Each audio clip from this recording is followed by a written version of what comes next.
Good evening. Thank you guys so much for the opportunity for us to tell you a little bit about Hope Farm. So I want to introduce the rest of the Hope Farm staff with me. In the video, you saw our Hope Farm Dallas site director, Mr. Leon Potter. And so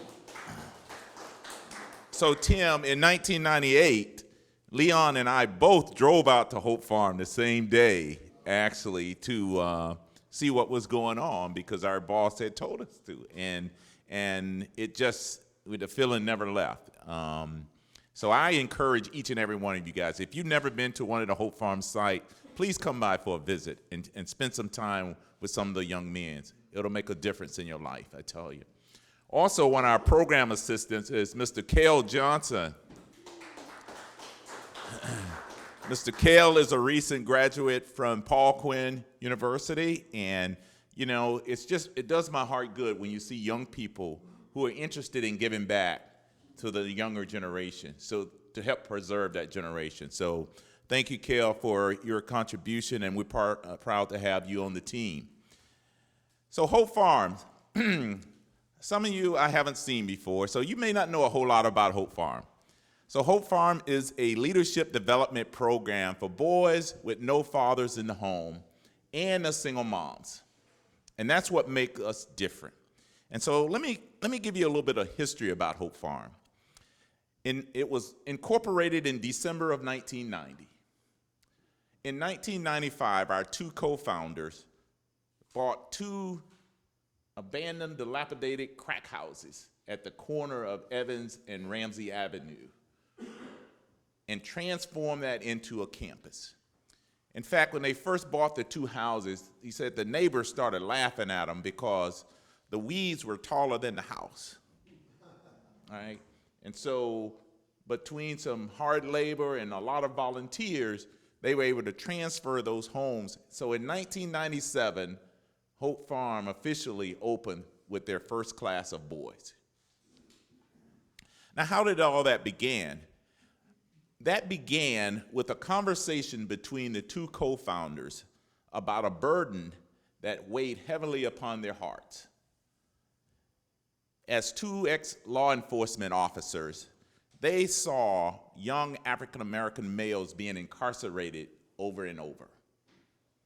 Now, what was ironic about that was that in the 1990s, African-American males made up of about 12% of the total U.S. population, but they represented 48% of the prison population. Those are some devastating statistics.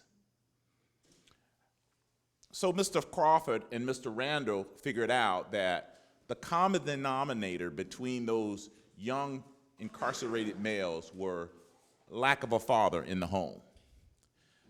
Fatherlessness accounts for 71% of all high school dropouts, 75% of adolescent patients in chemical abuse centers, 80% of violent crimes, and 85% of all children with behavior disorders, 90% of all runaways. All of that is contributed to lack of a father in the home. So now you see why we do what we do. And so what started out as a burden actually turned into a mission that Mr. Crawford and Mr. Randall spent 30 plus years of blood, sweat, and tears striving to make a change. And they did it. They did it one boy at a time, one building at a time, one campus at a time, until their imprint had been spread all across the Metroplex, teaching after-school leadership development training that changed lives. Now that we have 3 campuses. We got 2 in Fort Worth and 1 in South Dallas. As the video can tell you, the one in Morningside, our initial program, is in the 76104 zip code. 76104 zip code has the lowest life expectancy in the whole state of Texas by 12 years. The average life expectancy in that zip code is 66. For the rest of the state, it's 78. And that's because we have a healthcare desert, a food desert, and an educational desert in that area. And so our goal is to stand in the gap. And we do it by 4 pillars. We call it read, feed, parent, and empower. So in the state of Texas, depending on how many students fail the 3rd grade reading literacy test, determines how many prison beds they build later. Because if you don't learn how to read by 3rd or 4th grade, they say you won't learn how to read, you won't graduate from high school, you won't get a good job, and 9 times out of 10, you're going to end up on the wrong side of the law trying to make fast money. Feed. 98% of our kids are from low-income families. They get free breakfast and free lunch at school. But many of our kids don't get a meal when they get home. So each day at 5:30, we provide dinner for our kids. So no one has to go to bed hungry. Now, not only do we feed them, a meal, but we feed them spiritually as well. They get Bible study and biblical applications. In fact, let me give you an example. We have a 5-year-old that came into our program, and then 3 years later, his mom called us and she said, Mr. Dawson, I just want to say thank you to Mr. Drew. Well, Mr. Drew is our Bible study teacher.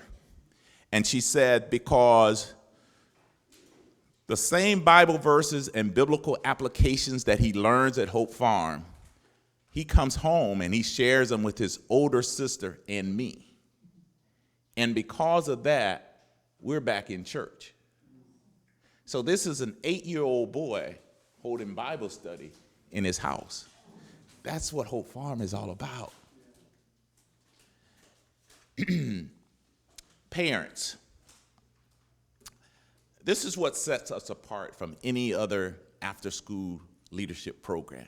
Because when the boys join, the single moms have to join as well. And we have a mother's resource coordinator. And since they've joined, since we've added, it took us 10 years to figure out that you can pour into the boys and you can pour into the boys. But unless you pour into the moms, your message is just going to get lost at home. And so by adding the Mother's Resource Program, our retention numbers is almost doubled over the years. We have a pipeline now, college students. The boys need to see success at home with the moms as well. They have action plans. They have to do 10 hours of volunteer work. They meet once a month, every month. And sometimes, they need help as well. And so some of the meetings may be mock interviews or resume writing, financial literacy, computer literacy in some cases. Whatever they need, we try to stand in the gap for them to help them better their lives. In fact, we're in the process of building a vocational center, right? Because we realize, one, not all our boys are going to go to college, nor should they. Some are really good with their hands. There's a lot of great vocational opportunities out there. And it's not only for the boys, but it's for the moms as well. If they want to come back and learn a trade and better themselves, more power to them. Maybe they go into business, mother and son together. But we're creating opportunities. And that leads to our final pillar, which is empowerment. Our sweet spot for bringing our boys in is between the ages of 5 to 7 years old, because we want to get them young, right? In fact, one of our co-founders says, it's so much easier to prepare than to repair. And so we bring them in from 5 to 7 years old. We keep them through elementary, middle school, high school, college, and even into adulthood. Many times they come back and say, this is my wife, and this is my daughter, and this is my son. And that's a victory for us, because our goal is to change the trajectory of fatherlessness. I'm really passionate about Hope Farm because what I've realized is that where there's poverty, there's crime. And 80% of the poverty is caused by single-parent households. Right? A lot of the moms are young teenage moms, single moms in some cases. In fact, in the zip code that we're in, the same one, 76104, the average income is $18,000 a year, and the average is 2.5 kids in a household. So imagine trying to raise 2 to 3 kids on $18,000 a year. That's what we're fighting against. A second thing that we're fighting against, we get calls from the principals and the counselors at the school. And they said, we're in a crisis because at 3 o'clock in the afternoon, the gang members and the drug dealers are lined up on the perimeter of the campus. And they're recruiting 3rd and 4th graders as they walk off. These are babies. They don't know what they're signing up for.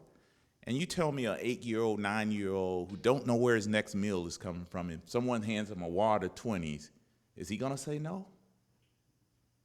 Probably not.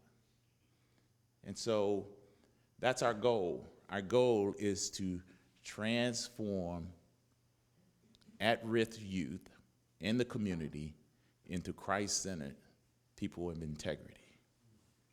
And so I want to bring up Mr. Potter and Mr. Kell and let them talk a little bit about specifically Hope Farm, South Dallas, and we will answer any questions that you may have. Thank you, Mr. Dawson.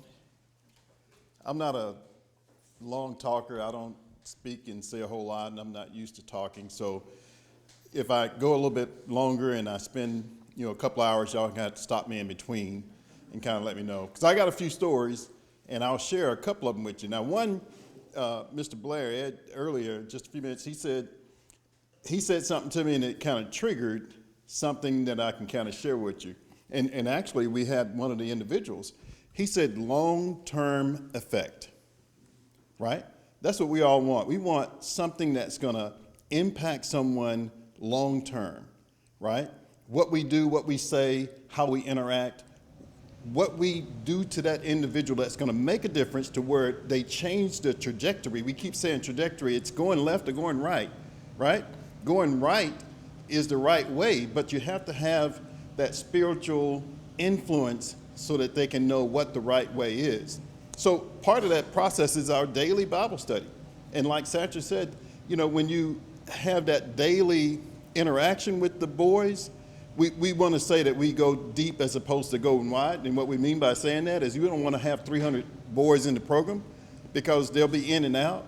We want to top it out at 50, where we can know each and every boy and their individual situation and what's going on with them in their lives, right? One of those boys was Shamar. His grandmother said, I don't know what to do.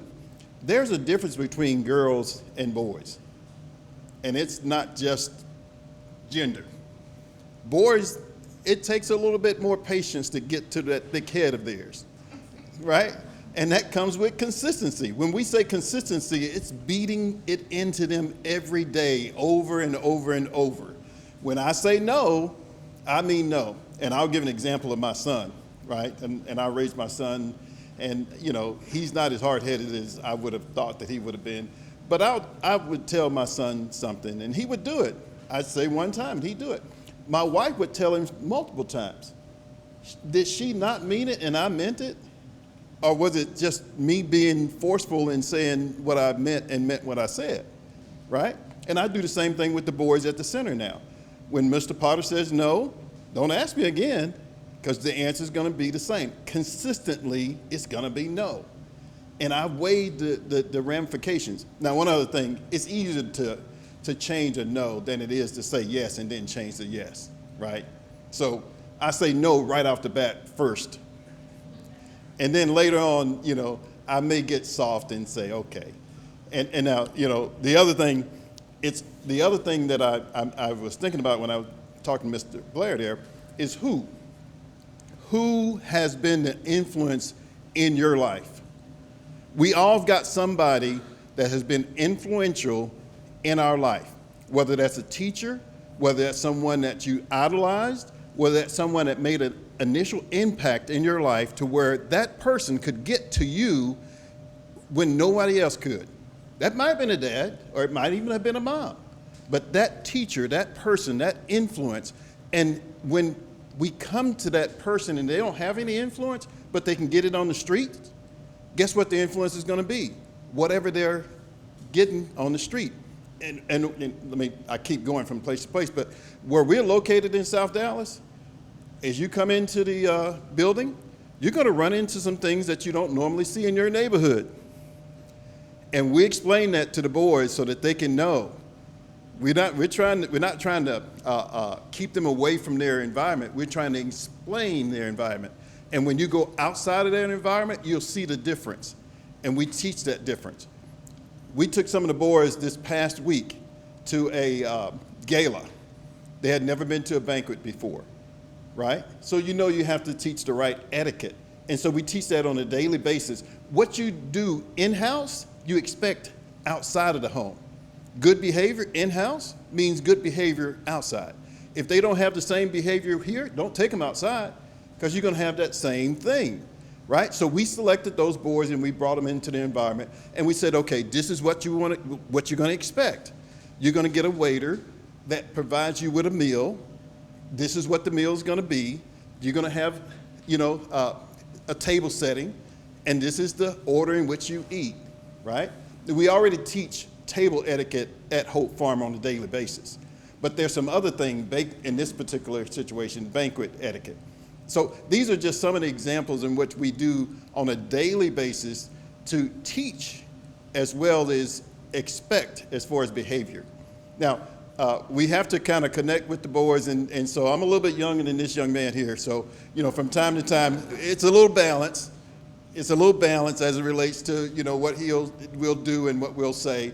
But we have also some females like we're talking about with the moms, and we have some other females that pour into the boys.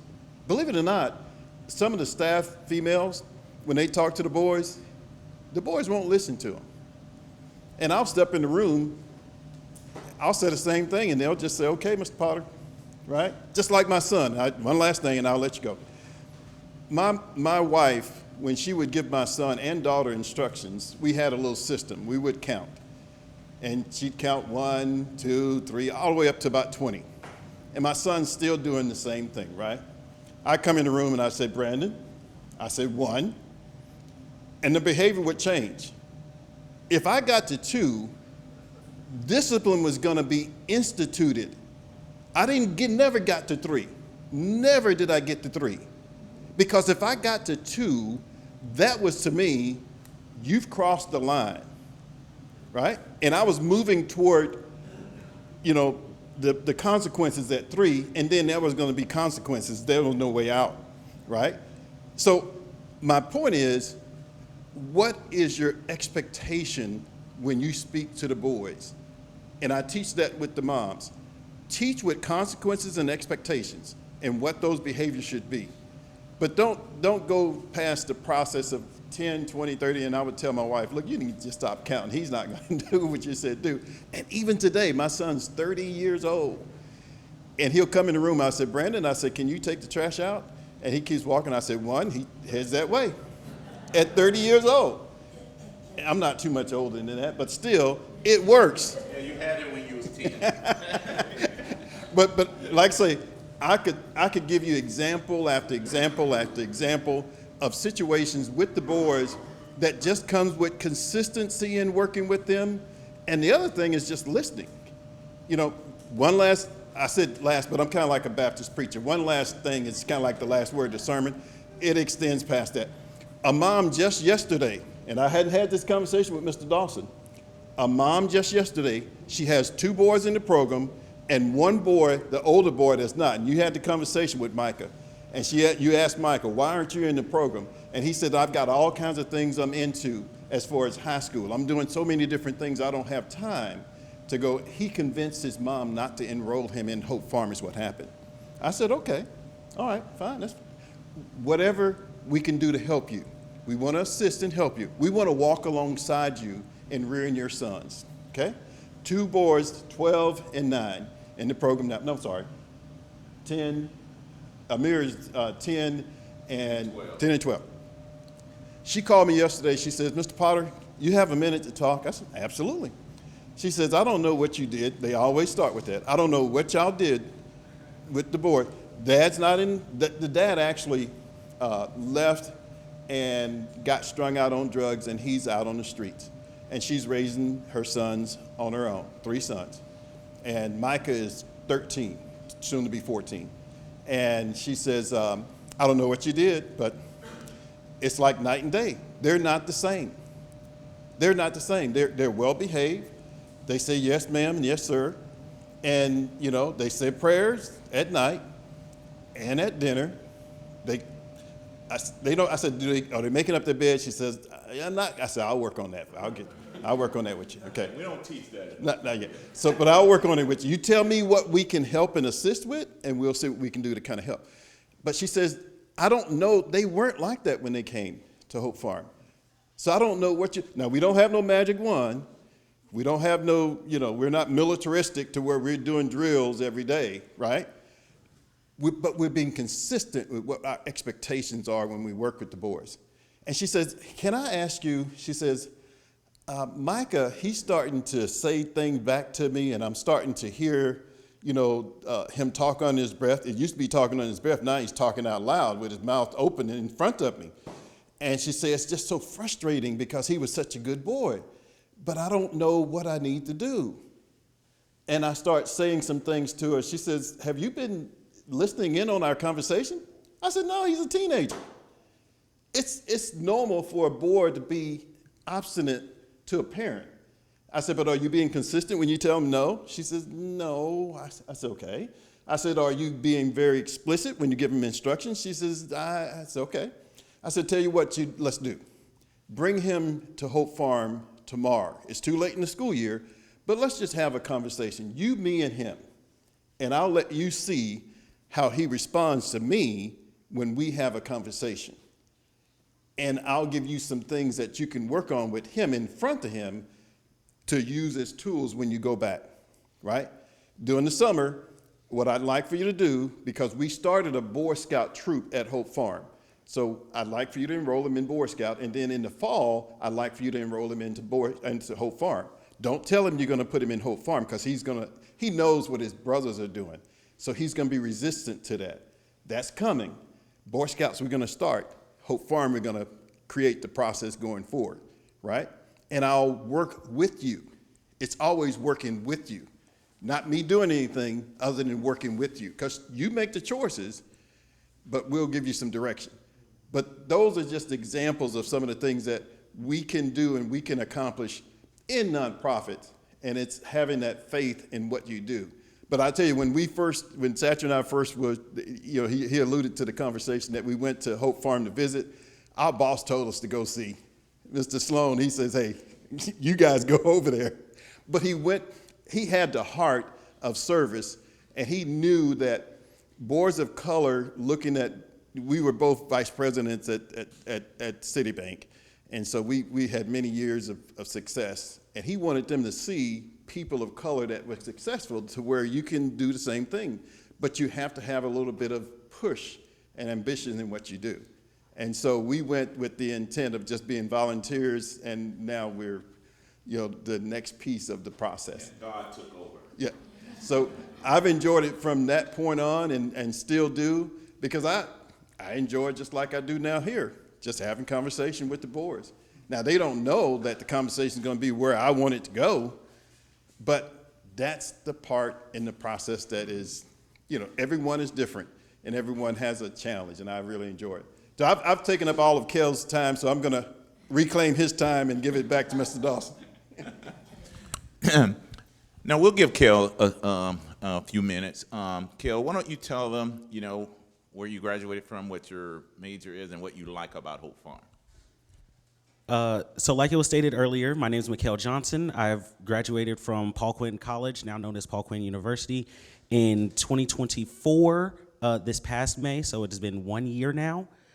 I graduated with my bachelor's degree in, not human resource management, I'm sorry.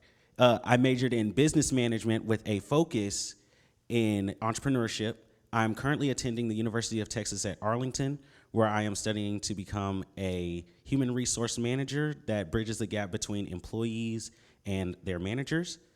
I like Hope Farm because it's a program I wish I had when I was a kid. Growing up, I grew up in a very not so diverse area where there was not a lot of people that looked like me there. I didn't know what it was to be a child of color. I didn't know what it meant to be a man of color. And I didn't have that person in my life to teach me because my dad was super uppity, my mom was super uppity, and there was no culture there, right? There was no culture. And now I'm at Hope Farm, I get to teach the boys both culture and how to assimilate or, how to act out in public. I get to teach them that in a Christ-centered manner as well. And it really helps me understand who I am while I'm helping them understand and become the men that they want to be as well. Thank you, Kel. And so I think we got a few more minutes, Tim. And this is an opportunity for you guys. If you have any questions, please feel free. Yes, sir, Tim. I got a few questions. Yeah. Why the word farm? As the lady said in the video, I actually go plants, but help us understand. I love hope, obviously. Yeah. Very good question. Very good question. So Hope Farm, HOPE is an acronym. HOPE stands for helping other people excel. And the farm portion of it is that we sow seeds and we cultivate young minds. And that's how he came up with the name Hope Farm. And so, it's not vegetables, but we are sowing seeds and harvesting every day. Yeah.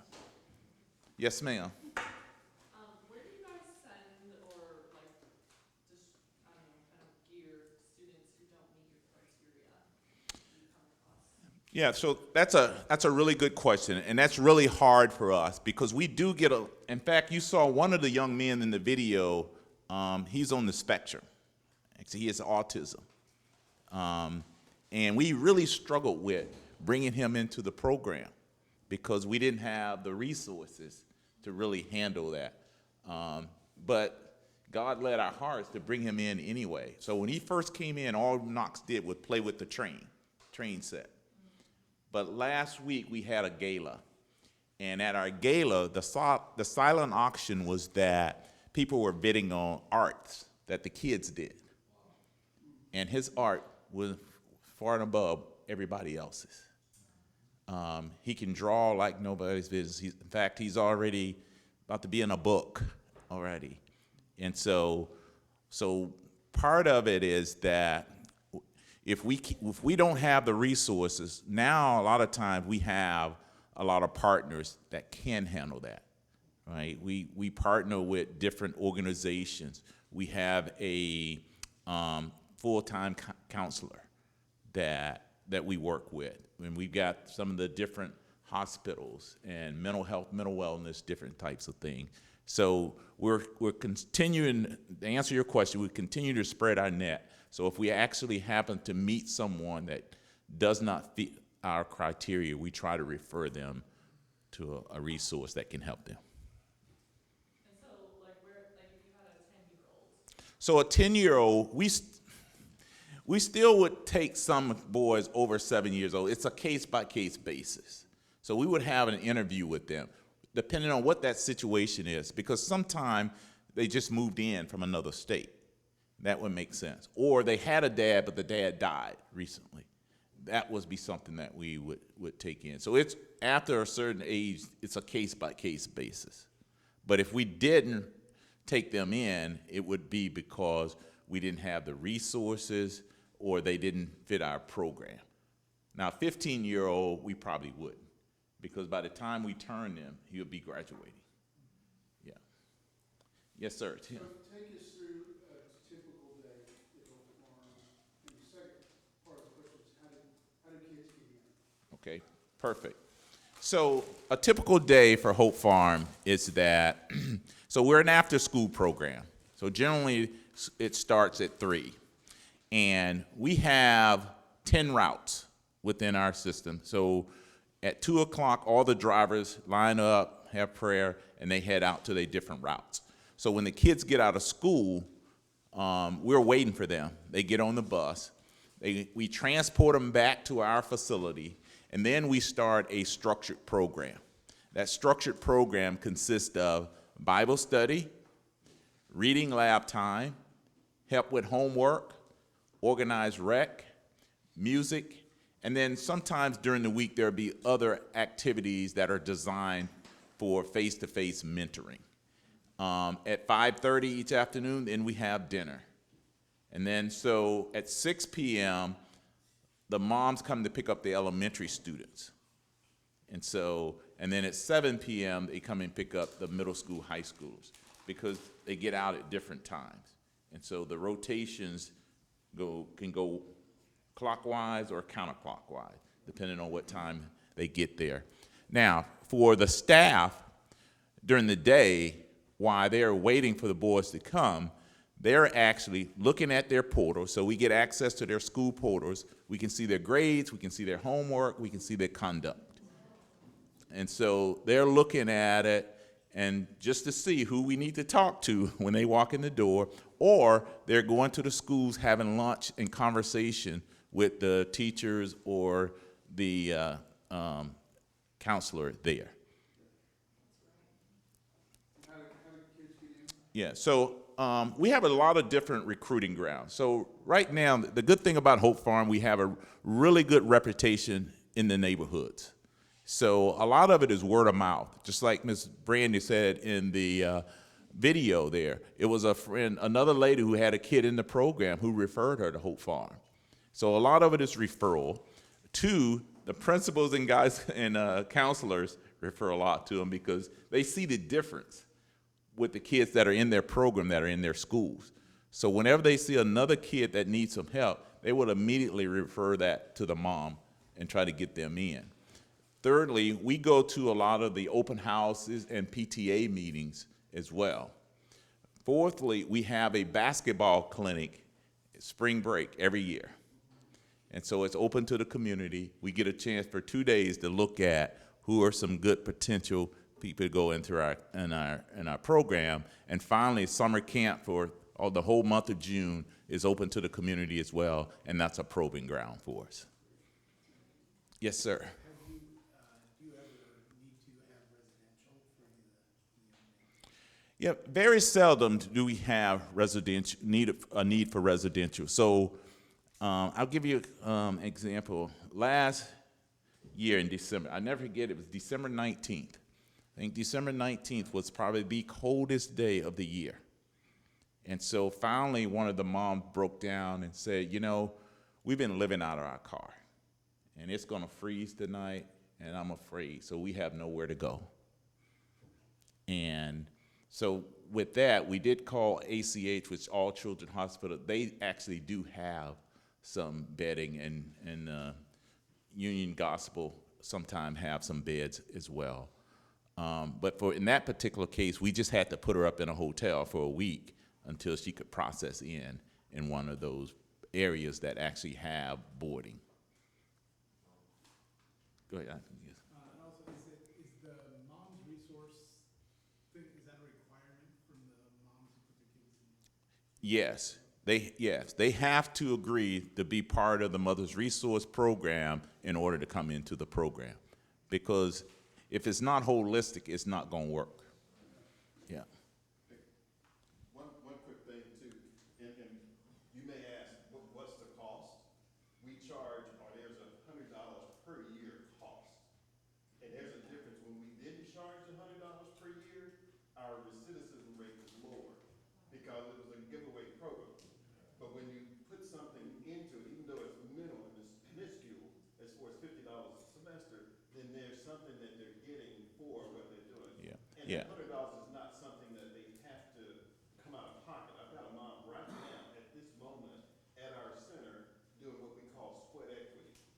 she doesn't have the funds because she's got 4 boys, but she has the resources that she's helping, and we're just giving the things she can do to work off the cost of what that fee would be.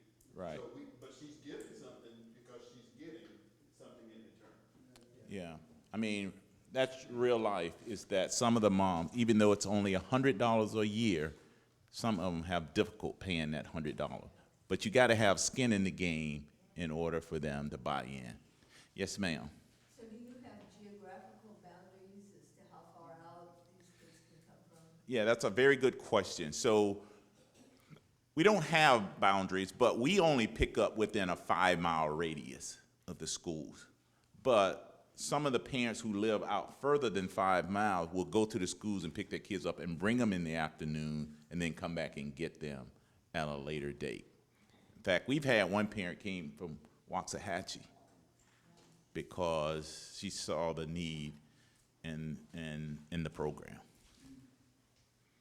Yes, ma'am. When you've had a boy be in the program for a while and he's getting to kind of that cutoff age, how do you prepare him for life once he kind of graduates from Hope Farm? That's a very, very good question. So we have 3 phases in our program. The first one is kindergarten through 5th, which is elementary, which we focus on childhood literacy, discipline, and laying the foundation for Hope Farm.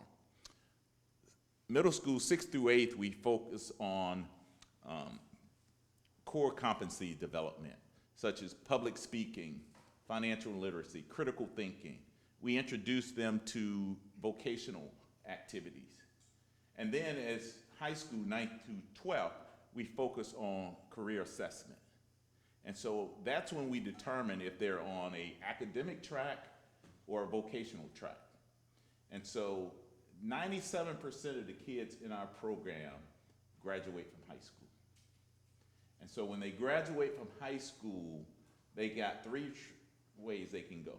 They got to go to college, they got to go to trade school, or they got to go to the military, right? No one falls through the crack on our watch. And that's what really happens with us. And we're preparing them all along, and they're seeing other students as they come through, and they know what the guidelines are even before they get there. Do you stay with them all the way up until high school? High school, college. So we have a small endowment plan. So most of our students can get up to $5,000 a year in college scholarship.